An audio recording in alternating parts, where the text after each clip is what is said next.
श्री संत ज्ञानेश्वर महाराजांनी मोक्ष संन्यास योग नामक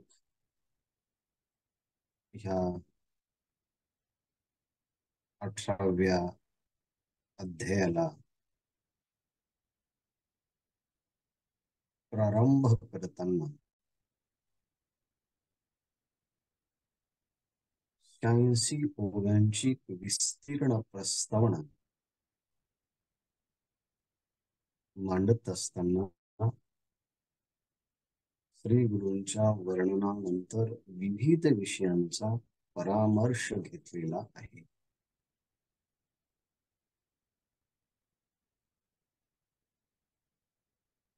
या सगळ्या विषयांचा ओहापोह करत असताना या प्रस्तावनेची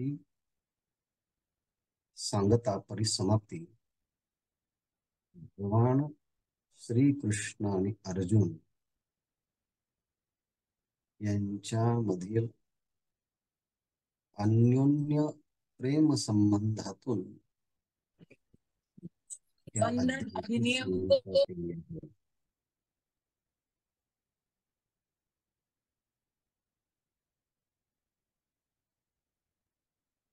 ही सांगता अन्योन्य प्रेम संबंधातून पूर्ण केली.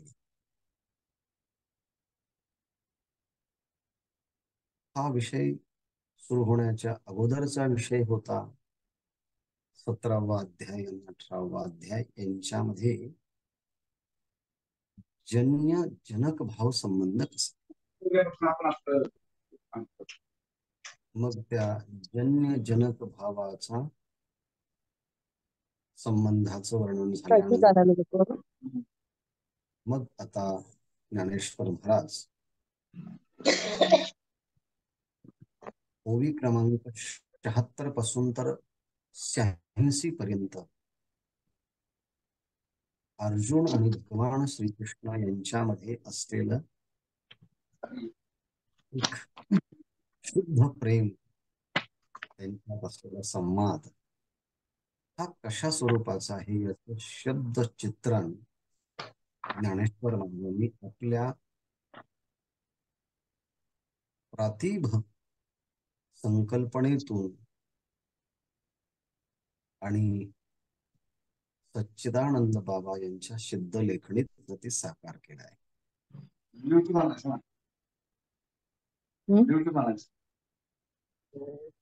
आवाज नाही राहिला ती मला लावायला लागेल. तरी पंडुकुमारे तेणे माझ्या रूम मध्ये देवा सरते बोलणे ऑडिओ चालू आहे. तरी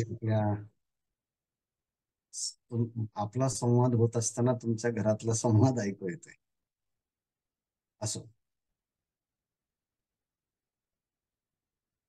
तरी पंडुकुमारे तेणे देवाचे सरते बोलणे जाणोनी अंतःकरणे काणी घेतली. तरी तेने पंडुकुमारे देवाचे सरते बोलणे जाणोनी. पंडुकुमारे म्हणजे अर्जुनाने, तेने देवाचे सरते बोलणे भगवान श्रीकृष्णांचे 17व्या अध्यायातील शेवटच्या श्लोकामध्ये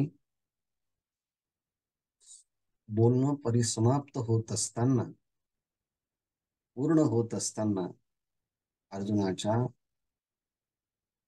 मनामध्ये असा भाव उत्पन्न झाला की भगवंताने आता आपलं बोलणं तर पूर्ण परिसमाप्त करण्याच्या स्थितीमध्ये आणलेलं आहे.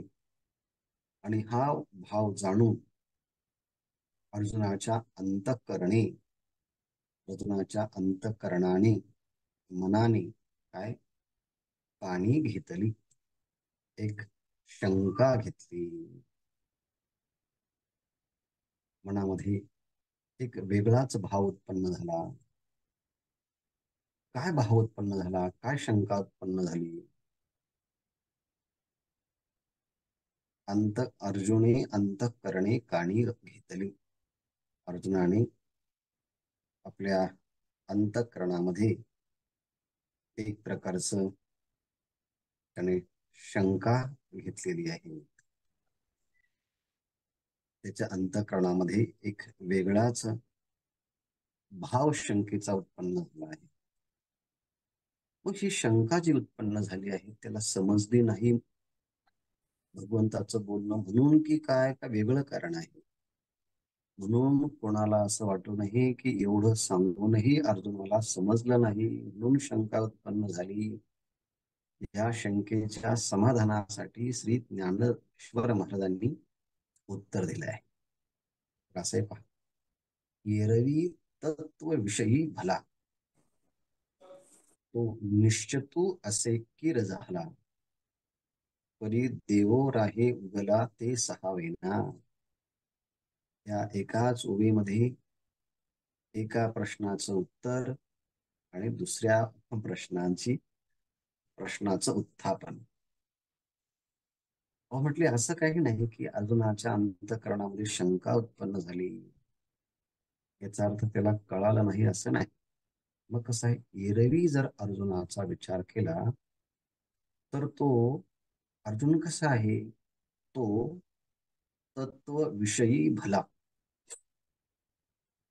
तो तत्वाच्या जाणण्याच्या संबंधानं तो अत्यंत चांगला आहे. म्हणजे भगवंताच्या श्रीमुखातून निघालेले अक्षर यथार्थतेने जाणणारा हा अनुभवी वक्ता म्हणजे श्रोता म्हणजे अर्जुन आहे. अर्जुना तू परिससी परिसोनी अनुष्ठिसी. ऐकनीया ऐकनीयाच्या राया किंवा अनुभवाची या राजा. म्हणजे अर्जुन हा ऐकण्यातला राजा आहे, अनुभवण्यातला राजा आहे, जाणण्याच्या विषयी तज्ज्ञ आहे, अंतःकरणाच्या विषयी सरस आहे, पवित्र आहे, मंगलमय आहे. आणि म्हणून त्याने भगवंताच्या श्रीमुखातून निघालेला बोलण्याचं तात्पर्य त्याला निश्चित कळालं होतं, म्हणून तो तत्वविषयी भला, सिद्धांताच्या विषयी तो अत्यंत चांगला जाणकार आहे. त्याला आता काही संशय नाही, विपर्यय नाही. अर्थात संशय विपर्यय रहित असा अर्जुनाचे अंतःकरणाची भूमिका आहे हे सांगण्यासाठी तो निश्चितू असे. म्हणजे एरवी तत्वविषयी भला, एक वाक्य, एरवी तत्वविषयी तो निश्चितू असे.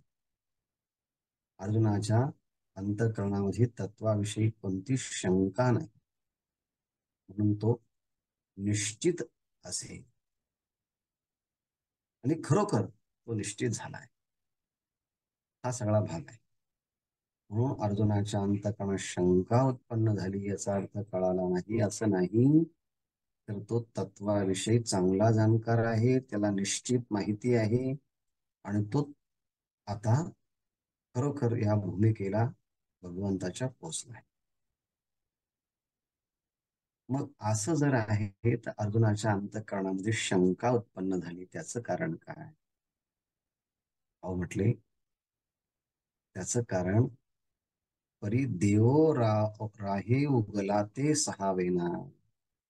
अहो भगवंत आता 17 अध्याय पूर्ण झाल्यानंतर देवो उगार आहे, देव भगवान आता शांत राहणार आहे, काही बोलणार नाही. आणि म्हणून देवो उगार आहे, देव राहे उगला, तो परमात्मा आता शांत राहणार आहे, उगा राहणार आहे. पण ते अर्जुनाला सहन होईना, ते साहवेना. ते अर्जुनाच्या मनाला काही सहन, अर्जुनाच्या अंतःकरणाला काही सहन होत का? याचं कारण आहे काय? अर्जुनाचं भगवंताच्या विषयी निश्चित प्रेम आहे आणि भगवंताचंही अर्जुनाच्या विषयी निश्चित प्रेम आहे.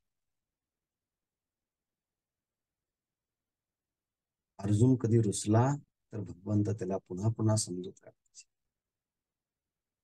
रुसे तरी बुजावीत जाय.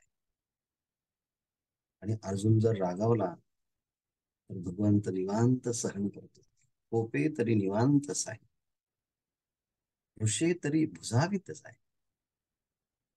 रुसला तर त्याला समजूत काढायची. अर्जुन रागावला तर ते निवांत सहन करायचे. याच कारण आहे काही अर्जुनासारखा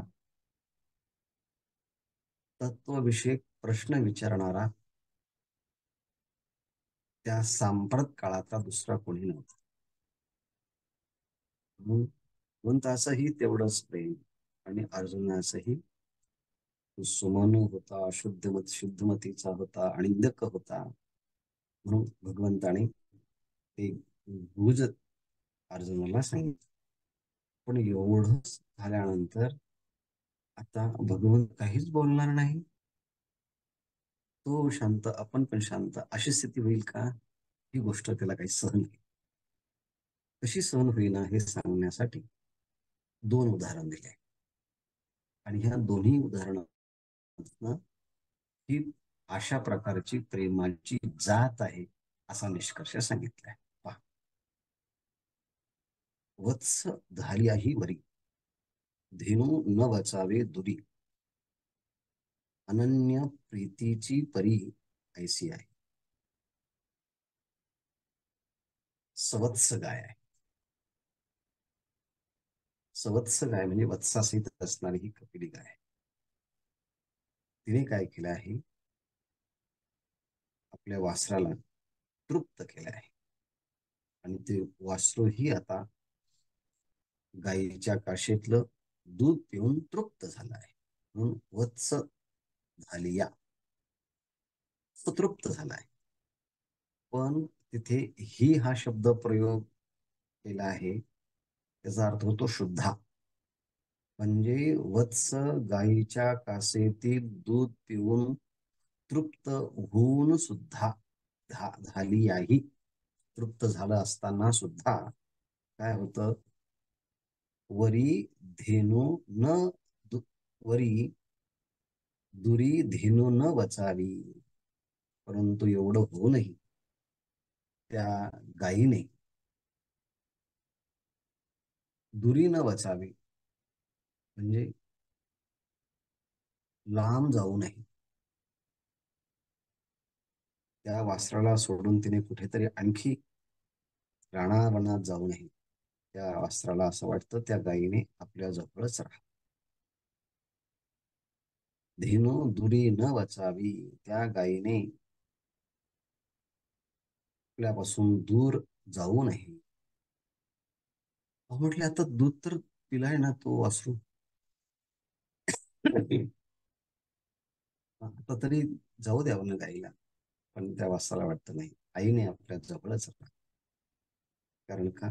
आईलाही वाटत नाही की त्या वत्सापासून दूर जावं, आणि वत्सालाही वाटत नाही गायीने आपल्यापासून दूर जावं.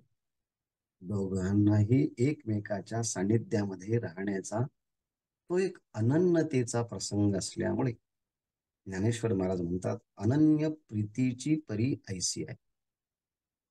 म्हणजेच अर्जुनालाही भगवंतासारखा अन्य दुसरा कोणता गुरु नाही. आणि अर्जुनालाही भगवंतालाही अर्जुनासारखा अन्य दुसरा कोणी शिष्य नाही. म्हणजे अर्जुनाला अन्य गुरु नाही आणि श्रीकृष्णाला अन्य शिष्य नाही. असा हे एकमेकावरतीही अनन्य आहे. आणि अशी अनन्यता असेल, असं अनन्यतेचं प्रेम असेल, त्यालाच असं वाटतं की एकमेकाने एकमेकापासून दूर जाऊ. अनन्य प्रीतीची परी ऐसी आहे. अनन्य प्रेमाचा प्रकार आहे. कोणालाच वाटत नाही एकमेकापासून दूर. वत्सालाही वाटत नाही आणि गाईलाही वाटत नाही. याचा वेगळा अर्थ शब्दप्रयोग करूया. वत्साला वाटतं तृप्त होऊनही गायीने आपल्या जवळच असावं, आणि गायीलाही वाटतं सगळं दूध देऊन सुद्धा आपण पुन्हा वत्साजवळच राहा. का? अनन्य प्रीतीची परी ऐसी. हे उदाहरण वत्स आणि धेनूचं दिलं. आता ते ज्ञानेश्वर महाराज आपल्यापर्यंत येतात. निखळ निश्चिम शुद्ध प्रेमाचं स्वरूप कसं असतं ते पहा. तेने काजे विणही बोलावे, ते देखिले तरी पहावे. भोगिता चाळ दुणावे, पडियंतया ठाई. मुख्य शब्द आहे. दोन व्यक्तींच्या मध्ये ते दोनही एकमेकावरती प्रेम करणार आणि ज्यांच्यावरती आपलं प्रेम निश्चित आहे ते पडियंतया ठाई. ज्यांच्यावरती आपण प्रेम करतो त्या प्रेम करणाऱ्या व्यक्तीच्या ठिकाणी, अशा अर्थानं तो शब्द प्रयोग आहे. पडियंतया ठाई. प्रेमी व्यक्तीच्या ठिकाणी, ज्याच्यावरती प्रेम आहे त्या प्रेमस्थळी. काय आहे त्या प्रेमस्थळाचं वैशिष्ट्य? अहो म्हटले पर्यंत या ठाई, ते प्रेमाची व्यक्ती आहे तिथे. आणि अशी प्रेमाची व्यक्ती असेल त्याच्या ठिकाणी काय होतं? तेने काजे विणही बोलावे. माणसं एकमेकाला फोन करतात आणि माणसं विचारतात, आज काय फोन केला तुम्ही? नाही, जरा ना फोन करण्याचं कारण आहे.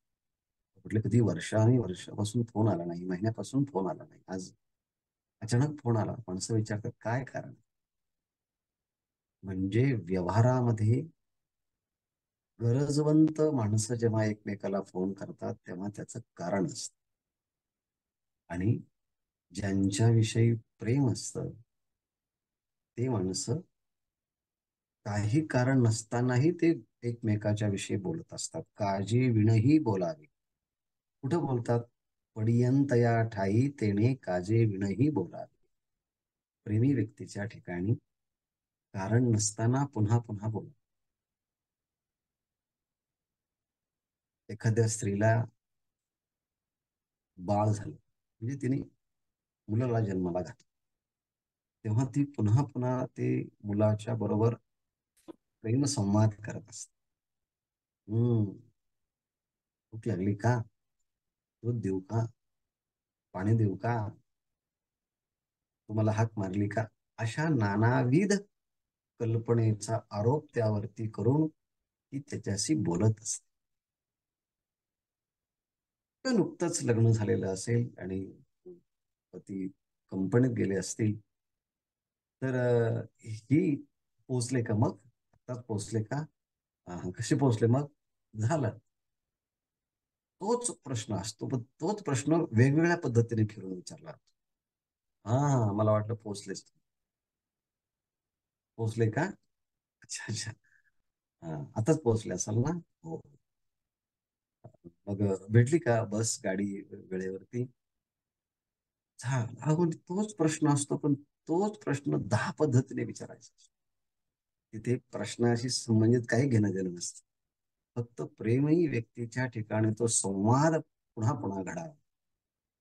किंवा आई मुलाला घरी आल्यानंतर तो एकच प्रश्न विचारते 10 वेळेस, मग आज काय शिकवलं?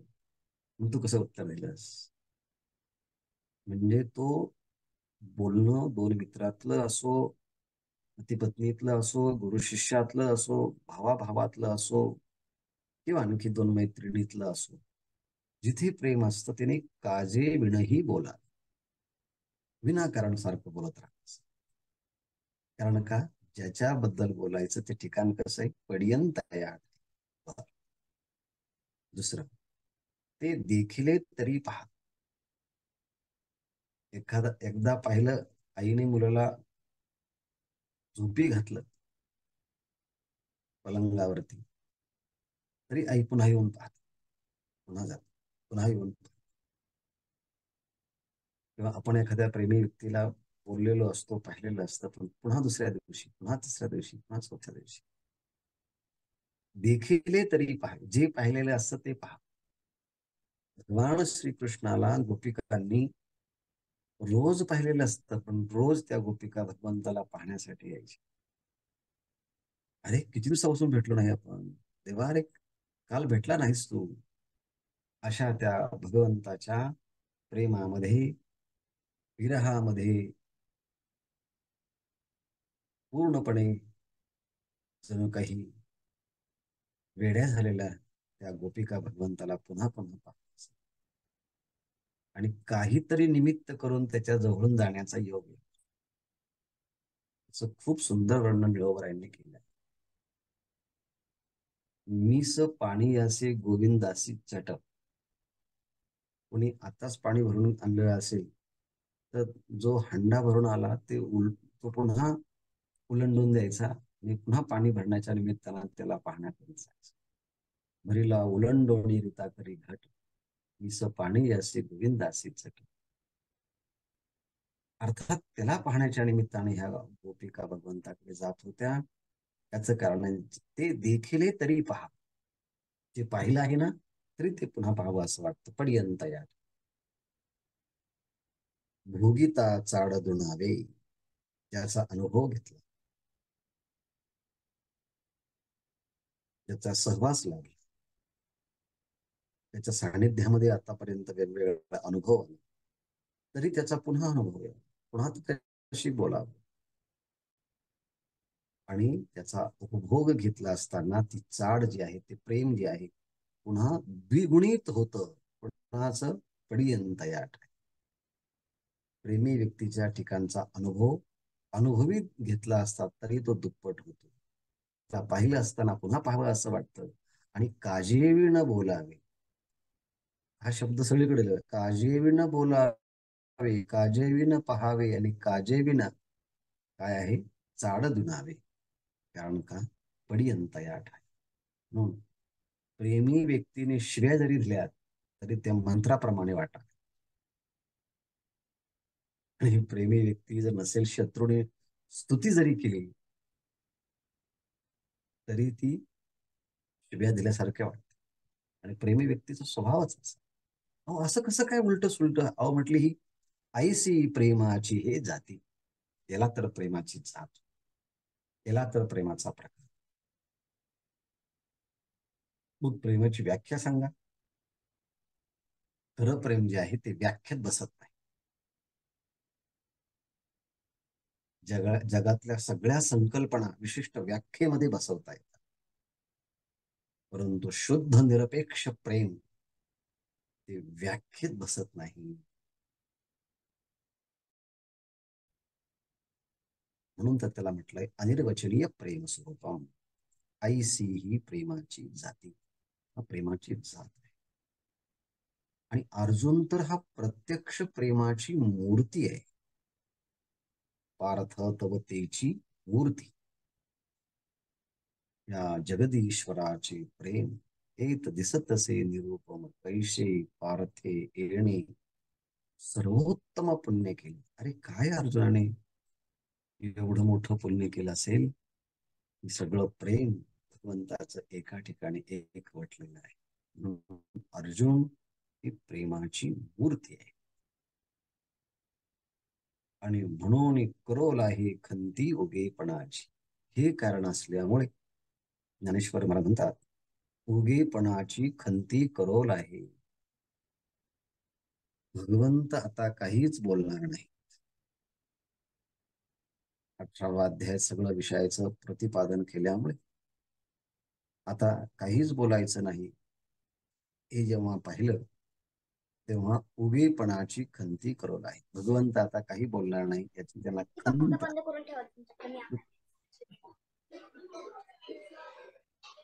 हा, उगेपणाची म्हणून करोल आहे खंती उगेपणाची. मग काय वाटतं अर्जुनाला? वाटतं भगवंतानी माझ्याशी काहीतरी. भगवंताला वाटतं अर्जुनाने मला पुन्हा काहीतरी विचार. एकाला वाटतं विचारावं आणि एकाला वाटतं माझ्या प्रश्नांच्या बद्दल काहीतरी उत्तर सांगा. म्हणजे दोघांच्या मध्ये पुन्हा बोलणं सुरू. पुन्हा दोघांच्या मध्ये एक सुंदर प्रकारचा परिसंवाद सुरू. काय गरज आहे संवादाची, काय गरज आहे बोलण्याची? ज्ञानेश्वर महाराज संवादाची फलश्रुती पुढच्या ओळीत सांगतात. आणि संवादाची निमिषे जे अव्यवहारी वस्तू असे तेची भोगीची का जैसे अरिसा रूप. संवादाचं एक निमित्त आहे, संवादाची निमिषे.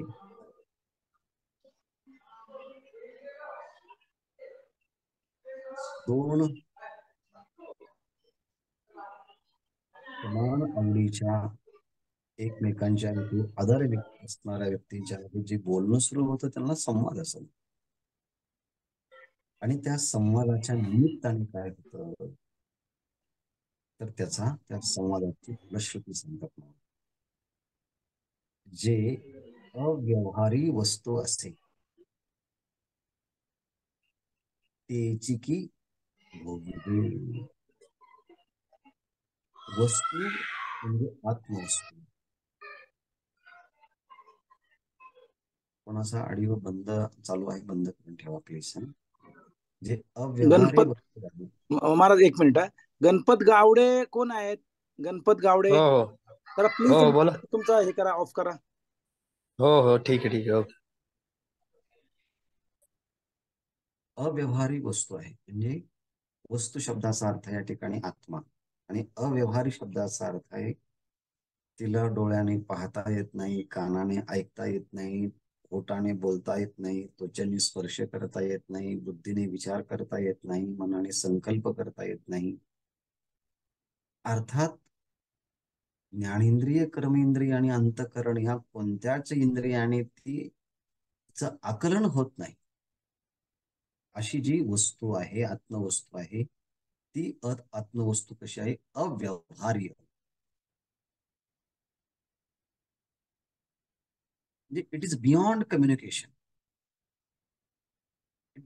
It is beyond words. शब्दांच्या पलीकडे आहे. It is beyond conversation. सगळ्यांच्या पलीकडे आहे.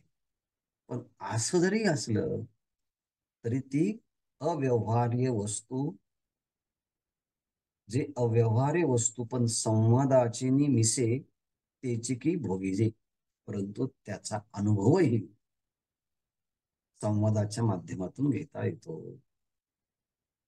कारण शब्दाच्या माध्यमातून जात जात शब्दाचा आधार सोडून मग जे उडतं ते जसं मोठा जो पोल असतो, उंच काठी असते आणि त्या काठीच्या माध्यमातून त्या दोरीच्या पलीकडे जायचं असतं. तर त्या ऍथलेटिक्स खेळामधले एकदम लांबून पळत येतात आणि त्या काठीचा आधार घेऊन त्या दोरीच्या बरोबर असे उंच उडी मारतात आणि काठी सोडून देतात. म्हणजे काठीच्या आधाराशिवाय दोरीपर्यंत उंच उडी मारता येत नाही आणि काठी सोडल्याशिवाय दोरीच्या पलीकडे जाता येत. तसं संवादाच्या माध्यमातून त्या तत्वापर्यंत पोहोचता येत नाही आणि तत्वापर्यंत पोहोचल्यानंतर संवाद अलीकडे राहतो आणि पलीकडे जातो. संवाद मात्र त्या अव्यवहार्य वस्तूलाही अनुभूतीपर्यंत घेऊन येतो.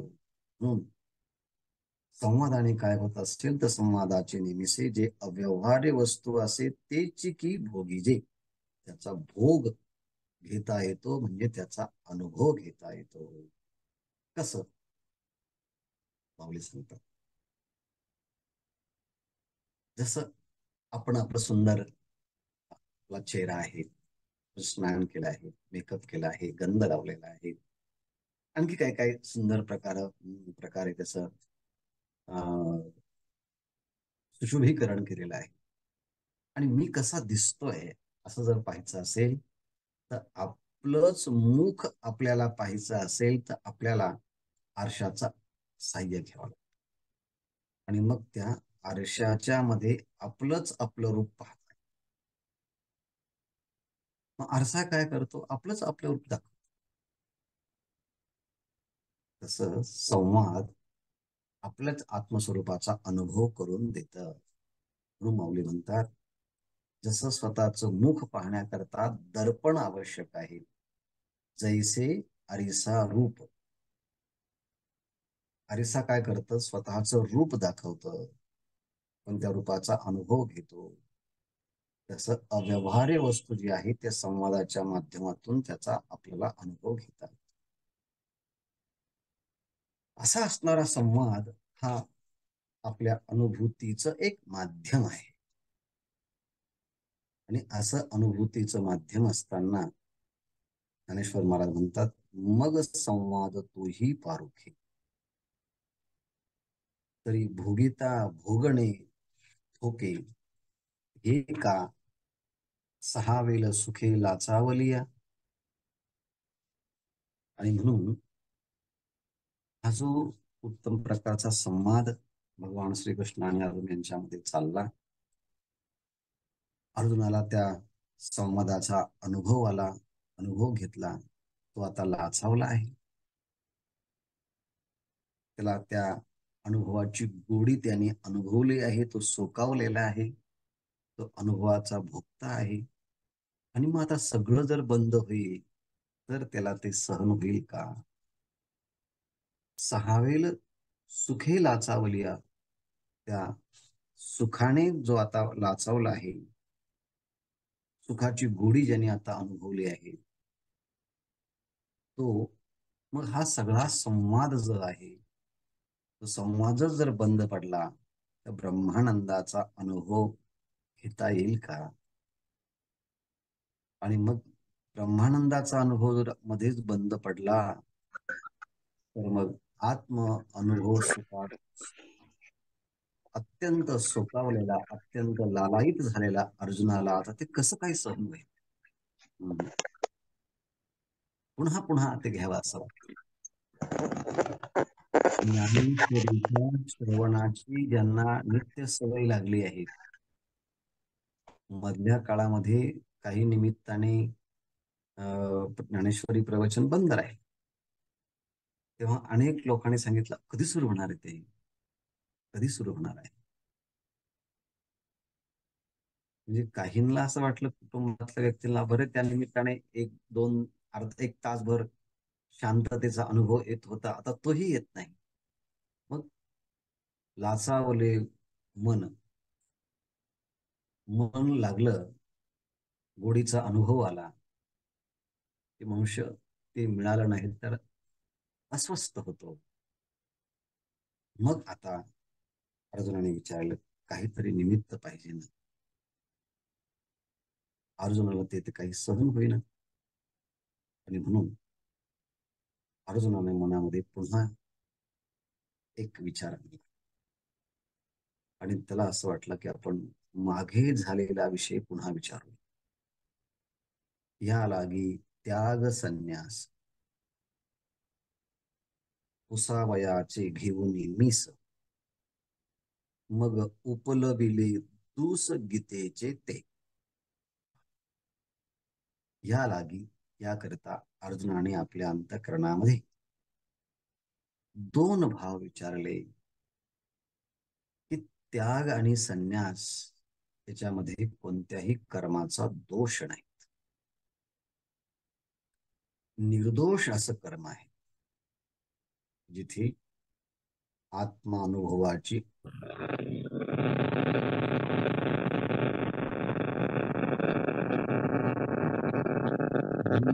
त्याग काय आहे, संन्यास काय आहे. निर्मला आवटी कोण आहे? माईक बंद करा. निर्मला आवटी. या लागी त्याग संन्यास पुसावयाचे मीस घेऊन. त्याग आणि संन्यास या दोन संकल्पना संबंधी काहीतरी विचारावं याचं निमित्त करून पुसावयाचे मीस घेऊन. त्याग संन्यास पुसावयाचे मीस घेऊन. त्याग आणि संन्यास या दोन गोष्टींच्या संबंधाने प्रश्न विचारण्याच्या निमित्ताने काय केलं आहे? मग उपलविले दूस गीतेचे ते. मग म्हटले काय झालं आहे. दुस शब्दाचा अर्थ आहे वस्त्राची घडी. एखाद्या दुकानदाराने कपडे बंद करून ठेवावे, तुम्ही काही घेत नाही असं म्हणून, जा आता आम्हाला काही विकायचे नाही. पण पुन्हा सांगावे, नाही नाही आम्हाला ते घ्यायचं आहे, ते उघडून दाखवा.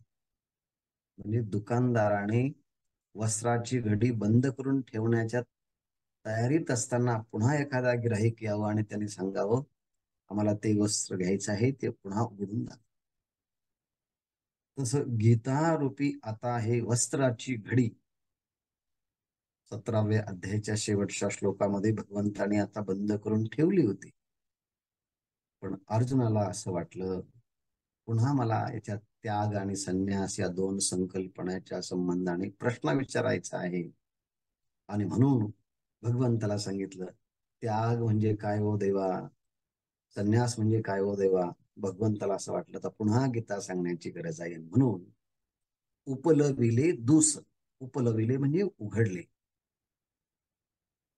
उघडे केले.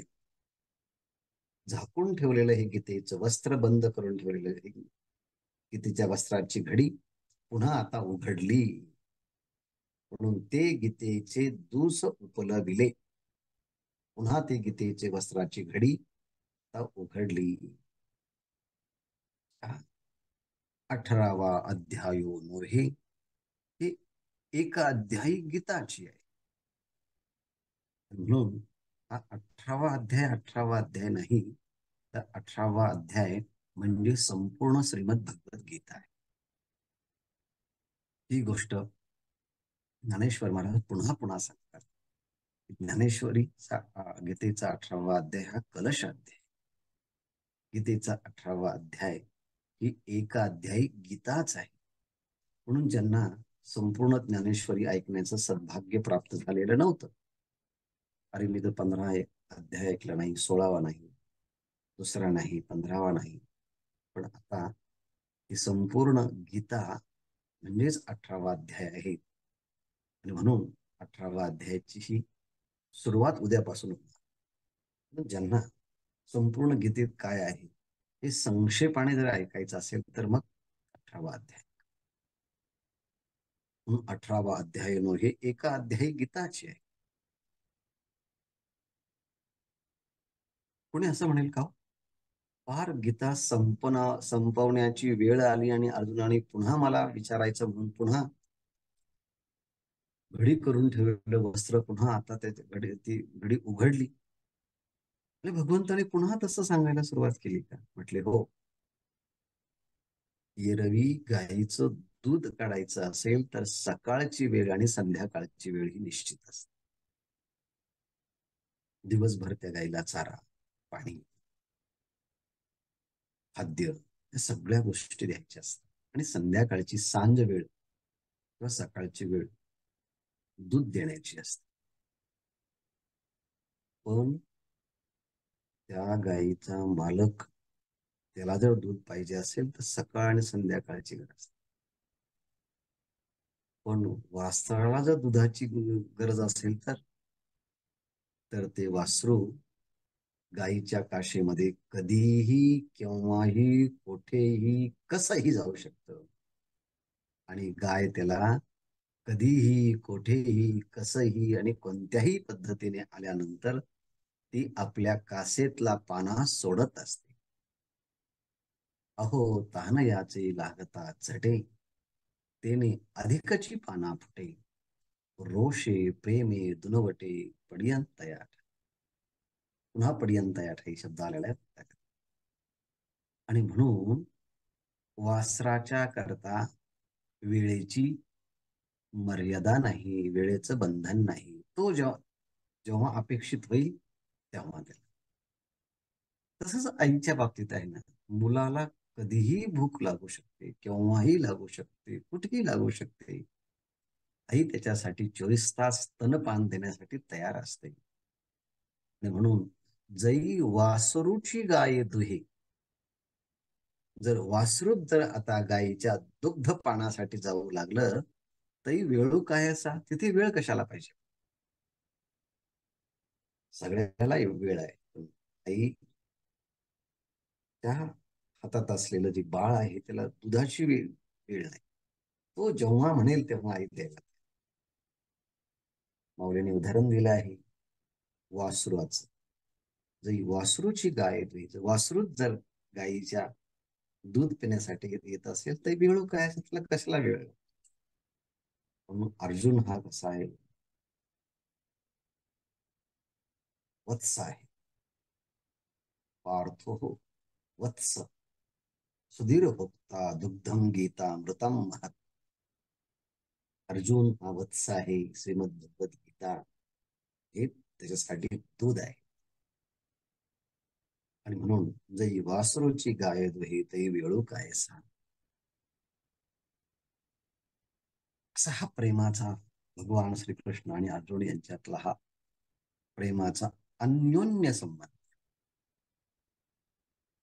तिथे प्रेमामध्ये औपचारिकता नसते, प्रेमामध्ये समर्पणता असते, प्रेमामध्ये द्यायचं असतं, प्रेमामध्ये घ्यायचं असतं. घेताना आणि देताना देणाराही विसरून जातो आणि घेणाराही विसरून जातो. अलौकिक प्रेम. म्हणून गीता संपत आली असताना सुद्धा पुन्हा प्रारंभ करा असं अर्जुनाने विचारलं आणि भगवंताने सांगायला सुरुवात केली. तैसी संपता अवसरी गीता आदरविली माघारी. स्वामी भृत्याचा न करी संवादू काही. तैसी संपता अवसरी. अवसरी म्हणजे प्रसंग. श्रीमद भगवद्गीता समाप्तीचा हा अवसर प्रसंग आता आलेला आहे.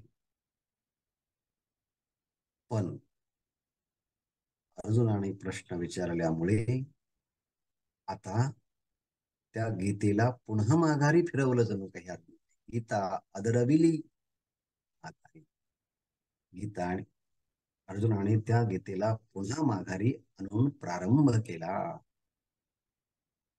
माघारी आदरविली, माघारी पुन्हा परतवली. संपण्याच्या प्रसंगी गीतेला पुन्हा प्रारंभ करायला लावला. असं कसं काय झालं? हा तर प्रेमाचा संबंध. काजे विनबोला देखिले तेची पहा. कारण का ही असे प्रेमाची जात आहे. म्हणून स्वामी भृत्याचा न करी संवाद काही. स्वामी भृत्याचा संवाद काय न करी. स्वामी भगवान श्रीकृष्ण भृत्य सेवकाच्या स्वरूपामध्ये असणारा अर्जुन यांच्या संवादातून काय बरं होणार नाही? म्हणजे संपत असलेल्या गीतेला आरंभही होऊ शकतो, संपत असलेल्या गीतेला पुन्हा सुरुवातही होऊ शकते, आणि संपूर्ण असणारी गीता पुन्हा एका अध्यायामध्ये अर्जुनाच्या म्हणण्याप्रमाणे भगवंत पुन्हा सांगूही शकेल. संवादातून काय शक्य नाही. म्हणून संवादाला अतिशय महत्व असल्यामुळे आमचे सगळे भारतीय ग्रंथ हे संवादात्मक आहे. परिही असो ऐसे म्हटले. आता संवादाचा प्रेमाचा हा चर्चा किती झाले तरी थांबणार नाही, परंतु आता थांबलं पाहिजे. परिही असो ऐसे अर्जुने उसी जतासे. मग अर्जुनाने त्याग आणि संन्यास काय आहे असं विचारण्याकरता प्रारंभ केला. म्हणे विनंती विश्वेशे. हे विश्वेश म्हणजे संपूर्ण विश्व आणि त्या विश्वाचा ईश अधिपती स्वामी. आता सांगा. ज्ञानेश्वर महाराज म्हणतात त्या भगवान श्रीकृष्ण आणि अर्जुन या दोघांच्या मध्ये प्रश्नाच्या रूपानं आणि उत्तरांच्या रूपानं झालेला जो संवाद आहे तो सांगण्याकरता मी आता आरंभ करत आहे. अवधारी जो. ऐका. पण आज नाही, उद्या. पूर्णमिदं पूर्णमुदच्यते पूर्णस्य पूर्णमादाय पूर्णमेवावशिष्यते। ओम शांती शांती शांती। महाराज रामकृष्ण हरी. रामकृष्ण हरी सर. पुन्हा एकदा भगवंतांनी या ठिकाणी ही एकाध्यायी गीता कशी आहे असं माऊलींच्या मुखातून या ठिकाणी सांगितलेलं आहे. आणि आपण काल सगळ्यांनी बघितलं की अर्जुनाच्या मनामध्ये संन्यास आणि त्याग हे दोन प्रश्न गृहीत होते. हे प्रश्न विचारण्याच्या वेळेला भगवान श्रीकृष्ण शांत राहिले. भगवंताचं बोलणं शांत झालं किंवा भगवंताचं गप्प बसणं हे अर्जुनाला सहन होत नव्हतं. त्यासाठी भगवान माऊलींनी दिलेली गाईचं आणि वासराचं उदाहरण, की बाबा वासराला ज्या वेळेला दूध पिऊन तृप्त झाल्यानंतर सुद्धा पुन्हा आईचा सहवासाची अपेक्षा असते आणि आईलाही त्या गाईलाही वासराची सहवासाची अपेक्षा असते. हा एक दृष्टांत. आणि दुसरं सामान्य व्यवहारातला आपला सगळ्यांचा अनुभवाचा विषय, की एखादी प्रिय व्यक्ती असेल, तिच्यावरती आपलं अनन्य प्रेम असेल, मग घरातली आई असेल, वडील असेल, पत्नी असेल, मुलं असेल किंवा मित्र असेल, कुणी सुद्धा आपल्याला ज्यांच्याशी अनन्य प्रेम आहे, अशी व्यक्ती काजेविनं म्हणजे काही कारणाशिवाय सुद्धा आपण त्यांना सहज फोन करतो, सहज आठवण करतो, सहज भेटायला जातो किंवा काही नाही, सहज तुमची आठवण झाली म्हणून तुम्हाला फोन केला वगैरे वगैरे. तर ह्या सगळ्या गोष्टींचा हा ज्याचा त्याचा प्रत्येकाचा अनुभव आहे हे नक्की. आणि मग या ठिकाणी तर अर्जुन तर हा प्रेमाची मूर्तीच होता, मग त्याला भगवंताचं गप्प बसणं कसं शक्य होईल असं या ठिकाणी माऊली म्हणतायत. आणि मग त्याच्यानंतर संवादाचं जे महत्व आहे ते माऊलींनी या ठिकाणी सांगितलंय. ते जे तत्व आहे, ब्रह्मतत्व जे आहे, ब्रह्मतत्वाचं ज्ञान झाल्यानंतर जो आनंद मिळतो तो वर्णनाच्या पलीकडे आहे, तो अव्यवहार्य आहे, तो आपल्याला शब्दात मांडता येणार नाही. परंतु तो अनुभव प्राप्त करण्यासाठी शब्दांचाच आधार घ्यावा लागतो, भावनांचाच, भक्तीचाच आधार घ्यावा लागतो. आणि या ठिकाणी तर माऊली स्पष्टपणे सांगतायत, जसं महाराजांनी पण आता सांगितलं, की आपण ज्या वेळेला उंच उडी मारायची असते त्या काठीचा आसरा घेतो, परंतु काठीचा आसरा घेऊन त्याच्याच साह्याने दोरीच्या पलीकडं काठी सोडून जावं लागतं, तेव्हा आपण पलीकडे जातो. तसं संवादाच्याच माध्यमातून किंवा शब्दांच्या माध्यमातून आपल्याला त्या तत्वापर्यंत पोहोचायचंय आणि तत्वाच्या पलीकडे जाण्यासाठी त्या शब्दाचा आधार सोडायचा आहे. जसं आपण पूर्वी पण अमृतानुभव मध्ये महाराज सांगत असतात नेहमी, की दरवाजापर्यंत ही सगळी साधनं तुम्हाला उपयुक्त होतात.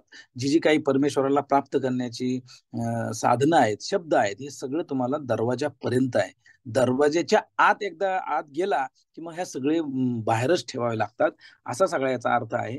आणि याच माध्यमातून आपण लांचावलेले जे अर्जुनाचं मन आहे तो भगवान श्रीकृष्णाचं शांत हे कसं थांबेल, त्रिपुटी रहित असलेला जो आनंद आहे, ब्रह्मानंद आहे, याला लांचावलेला अर्जुन ह्या 17व्या अध्यायापर्यंत तो कसा शांत राहील. आणि म्हणून त्याग आणि संन्यास पुन्हा एकदा एक कारण घेऊन फक्त भगवंताला रिक्वेस्ट करतायत की तुम्ही मला पुन्हा एकदा हे त्याग संन्यास सांगा. म्हणजेच काय, की ज्यांची 18 अध्याय किंवा 17 अध्याय महाराजांनी आपल्यासाठी एवढे सगळे घेतले, परंतु ज्यांचे मिस झाले असतील, ज्यांना ऐकणं शक्य झालं नसेल वेळेच्या मर्यादेमुळे म्हणा किंवा काय, तर आपणही सगळ्यांनी ह्या प्रयत्न करूया की आपले सगळे मित्रमंडळी असतील ज्यांना खरंच गीतेचा तत्वज्ञान समजून घ्यायची इच्छा आहे, अशा लोकांना आपण सांगा उद्यापासून 18वा अध्याय जो एकाध्यायी गीता आहे, संपूर्ण गीतेतलं मर्म या 18व्या अध्यायात काही दिवस लागतील, कदाचित महिने लागतील, 6 महिने, 8 महिने, वर्षभरही लागू शकतं, कारण हा अध्याय सगळ्यात मोठा आहे. तर त्यांना तुम्ही रिक्वेस्ट करा, पेशन्सने हँडल करा आणि त्यांना हे गीतेचं महत्व समजून सांगा. तुमच्यामध्ये झालेले बदल त्यांच्यापर्यंत पोहोचवा. कारण शेवटी जगामध्ये कोणी पण पुनरावृत्ती करायला किंवा एखाद्याला फॉलो करण्यासाठी तेव्हाच तयार होतो जेव्हा तो त्याच्यामध्ये बदल पाहत असतो. आणि जर तुमच्यामध्ये सूक्ष्मामध्ये, स्थूलामध्ये काही वागण्यात, बोलण्यात, आहारात, विचारात, उच्चारात काही बदल झाला असेल या गीतेच्या माध्यमातून, महाराजांच्या माध्यमातून, तर आपण आपल्या आप्तेष्टांना, नातेवाईकांना, मित्रांना तुम्ही हे सांगू शकता. ही लिंक शेअर करू शकता. लिंकच्या बद्दलचे काही विशेष नियम आहेत आपले, की 9 ते 10 या वेळामध्ये चालू होते, आपला ऑडिओ आणि व्हिडिओ बंद करावा. ह्या सूचना स्वतःच आपण त्यांना द्या. त्यांच्याकडे हे झूम ऍप्लिकेशन नसेल तर त्यांना झूम ऍप्लिकेशन डाउनलोड करण्यासाठी मदत करा. हे सगळं केलं ना तर आपल्याला समाजामध्ये आपल्या आजूबाजूची लोक, आपले नातेवाईक, आप्तेष्ट, घरातली लोक बदलण्यासाठीची एक संधी आहे. जगात बदलण्यासाठी आपण फारसे प्रयत्न जरी केले तरी बदलायचे त्या माणसालाच. त्यामुळे तुम्ही त्याला सांगून तर पहा, एक संधी तर निर्माण करून पहा, कदाचित त्याचं आयुष्य बदलू शकतं. हाच अनुभव आम्ही गेले कित्येक दिवस, म्हणजे आपण सगळे पण घेत असाल. महाराज ज्या ज्या वेळेला आम्हाला भेटतात, घरी येतात, त्यावेळेला आम्ही आपलं पुन्हा पुन्हा तेच प्रश्न विचारत असतो. कदाचित ते सांगून झालं असेल तरी दुसऱ्या मार्गाने विचारत असतो. आमची एकच भूमिका असते की तेवढ्या काळामध्ये जास्तीत जास्त काळ महाराजांच्या बरोबर राहायला मिळावं. त्यांचं विशेष प्रेम जे आहे, त्यांची जी कृपा आहे, ती सगळी कृपा शब्दांच्या माध्यमातून, त्यांच्या नजरेच्या माध्यमातून, त्यांच्या आशीर्वादाच्या माध्यमातून ती सगळी कृपा आपल्याला मिळावी, हा केवळ स्वार्थी हेतू आहे. परंतु त्या माध्यमातून त्या ब्रह्मानंदाची अनुभूती आम्हा सगळ्यांना येत असते. आणि म्हणून महाराजांच्या भेटीची आम्ही नेहमीच आतुरतेने वाट पाहत असतो. आणि जेव्हा जेव्हा भेट ठरलेली असेल त्यावेळेला ती जास्तीत जास्त काळ कशी राहील यासाठी सुद्धा प्रयत्न करत असतो. कदाचित महाराजांना हे सगळं रिपिटेशन वाटत असले, अरे हे तर मी कालच सांगितलंय, हे मी परवाच सांगितलेलं आहे, हे मी 15 दिवसापूर्वीच सांगितलंय. पण आम्ही ते पुन्हा पुन्हा त्या वासराप्रमाणे महाराजांकडनं अजून काही मिळावं, त्यांचा सहवास मिळावा, त्या त्रिपुटी रहित, त्रिपुटींच्या पलीकडं भोगता, भोग्य आणि भोग याच्या पलीकडचं जे आनंद आहे, तो आनंद महाराजांच्या माध्यमातून, गीतेच्या माध्यमातून, या सगळ्या ग्रंथांच्या, संतांच्या विचारांच्या माध्यमातून आपल्यापर्यंत पोहोचतो. तो निर्भेळ, निर्वस्तू किंवा तो जो आनंद आहे, तो आनंद आपल्याला सगळ्यांना मिळो, अशीच प्रार्थना आपण भगवान माऊलींच्या चरणी करूया. आणि अर्जुनाच्या माध्यमातून, अर्जुनाने खरं तर हे आपल्या सगळ्यांच्यावरती उपकार केलेले आहेत. अर्जुन हा फक्त एक नाममात्र विषय आहे. आपण सगळे वासरूच आहोत. आणि वासरू म्हणजेच इनडायरेक्टली डायरेक्टली आपण या भगवंताचे लेकरं आहोत. आणि मग लेकराने पुन्हा पुन्हा याचा आश्रय घ्यावा, ग्रंथांचा आश्रय घ्यावा. म्हणूनच या ठिकाणी कदाचित 18वा अध्याय रिपिटेशन करण्याचं माऊलींचं आणि भगवान श्रीकृष्णाचं मनोगत असावं, हाच विचार घेऊन आज आपण थांबूया. धन्यवाद. रामकृष्ण हरी.